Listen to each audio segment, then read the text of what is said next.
You know what the biggest challenge with people that avoid failure is? They don't really get it. They don't understand that failure is actually not something that you avoid. Failure is actually something that you need to go after, and you need to actually want to fail because you want to learn the lesson. Look, failing is not fun. Nobody likes to fail, right?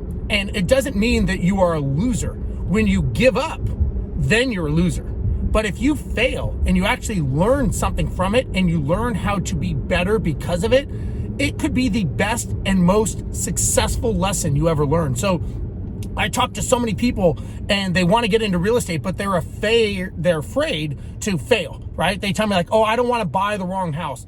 I don't want to mess up. They tell me all the things that they don't want. Well, what happens with that is your brain is now actually focusing on all the things that you don't want. And what happens is it is now going after those things. So failure is not something you avoid at all costs. Failure is actually something that you go towards. And look, nobody wants to fail at something. Don't get me wrong. It's not like, hey, I'm going to go ahead and jump off this cliff and kill myself and I'm going to learn a lesson from this. But when you're getting in business and you're buying real estate, it's like trying to explain to someone via a book how to golf. At some point, you got to get up to the tee box and you got to start swinging, and you're probably going to suck. I tell people all the time, the first deal you buy in real estate is probably not going to be the best deal you do. As a matter of fact, it could very well be your worst deal.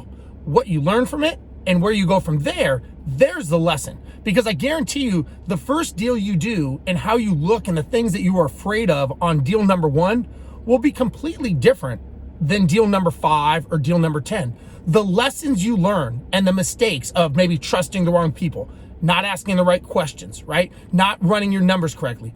Those are all lessons now that you can apply to future successes.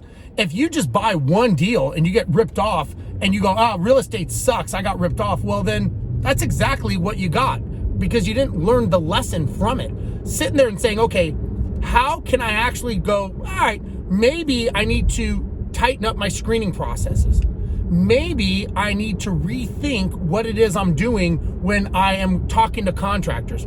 Maybe I should have better expectations. Maybe I should have time limits. Maybe I should stop trying to be everyone's friend, and I need to have a goal and I need to set that out before I make expectations of everyone else. So again, failure is not something that you avoid.